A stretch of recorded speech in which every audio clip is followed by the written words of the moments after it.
Wolves have a reputation as fearsome hunters, but what if I told you they actually fail 9 out of 10 hunts? We're exploring how wolves learn to take down prey, how successful they really are, and watching our direwolves devour a whole deer as they keep learning the skills of being wolves. See how young wolves learn by watching, copying, and figuring it out together. Learn how predator and prey are locked in an evolutionary chess match, constantly adapting to outwit each other. All to find out, will the young direwolves Romulus and Remus be able to skin and devour a whole deer themselves? The answer might surprise you.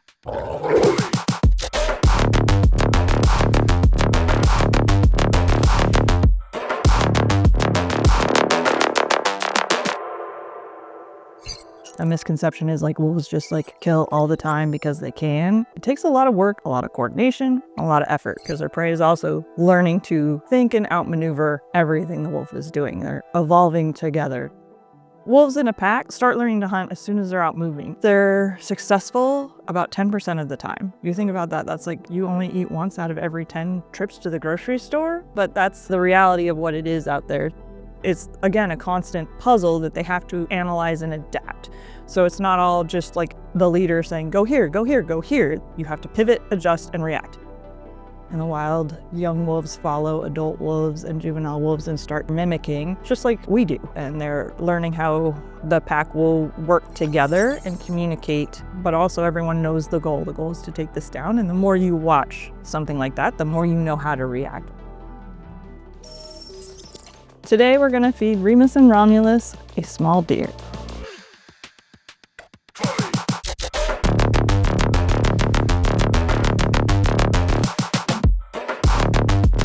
We're keeping their variety good. They would have variety in the wild because the prey items that are available seasonally would change. They have a female deer that is smaller. Really enjoyed it. They enjoyed this one more than the last year. Part of that is understanding what it is and how to actually eat it. And the other part is just sometimes there's preference. So our wolves don't have a pack, which changes it a little bit. So they're doing a lot of learn trial by error. We've shown them as much as we can when they were little, and now it's just giving them opportunities so they learn. We saw a lot of like licking at it. They didn't understand what to do with the fur. You know, you bite at it and all of a sudden it's like gross, hairball. Nobody wants that. They spent all day with it and taking turns, and you could see them get full and then go and rest, and then they guarded it. They didn't want to leave it. In fact, that night they did not shift off of their big space to come back in. They just were like, I'm going to stay here and protect my resource, which is my food. So seeing them start to tear it apart, figuring out how to get the skin off, break the ribs, pull the legs around, chew on the legs to get that extra calcium is like really rewarding at the end of the day. It's also good to just see them figuring it out and then changing their tactics. Like as soon as it doesn't work, they don't try over and over again the same thing. They're immediately adapting and trying something else. And this is the best part. You know what you have to do with your kill? Rub it all over yourself, roll in it, smell like it. Nobody knows for sure why they do that, but people will see their dogs do that. It's scent marking it. It's kind of claiming it is that it's theirs. Sometimes they'll pee on it, which is really gross, but that also says it's theirs. It doesn't work. They don't seem to care. They're like, cool. Nobody really gives away the secrets of the wolf. The wolf keeps that to themselves. They are wise and knowing. So you can really see them learning as they go, but they're having to figure it out themselves. There's nothing to mimic or watch, but they're also watching each other all the time. And so if it's like, Remus just pulled that and now he has the whole thing to himself, you can see Romulus be like, maybe I can try and do that. Now, there is the dynamic of the dominance, and Remus is definitely much more dominant than Romulus. You can always see Romulus go in from the side to try and take things, like he's trying to be sneaky but not challenge. And Remus is always onto it. He's always the first to be like, no. So this is where Romulus is just pulling him away. He was like, if I can sneakily try and make it so no one notices. He's not sneaky at all. He's the biggest one. And you can tell that Remus is just kind of like, okay, dude, whatever.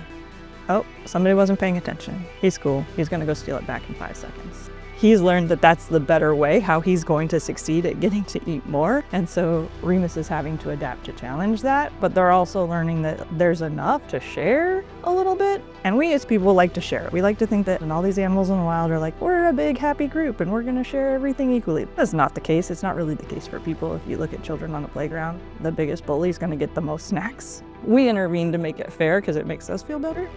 But that's not the way the wolves work. So they're definitely always watching one another. You can see that their ears are changing, how piloerect, or how much their manes are coming up and sticking out. It's like a constant sensory adaptation puzzle. So wolves are opportunistic hunters, and that means that they're looking for every opportunity they can to hunt. If you're only going to be successful 10% of the time, I'm not going to wrestle to the ground a 200-pound person. I'm going to try and find somebody that's smaller than me, maybe is limping, might be sickly. For them, if an animal is sick and injured, it slows down the herd. It's helping to prevent diseases. Like the wolves are taking out the sick and the injured that would carry more diseases and spread it to their fellow prey items. So if a deer is sick, it can easily make another deer sick. When they successfully hunt, they're going to eat as much as they possibly can. So they can eat up to 20 pounds. Well, a gray wolf can eat up to 20 pounds. Dire wolf probably can eat more than that. We obviously haven't pushed that because we're going to feed them at a more regular pace because we want to make sure they have everything they need and don't have to go through this. So as we wrap up the end of our second whole prey feeding, what we've learned is that Romulus and Remus have really developed a lot of skills to be hunters and to be able to eat these large prey items that they would in the wild. They've learned to work as a team. We didn't see as much aggression. We saw a lot more camaraderie and working together. It was fun to just see them evolve and grow and take more steps getting to be adult wolves.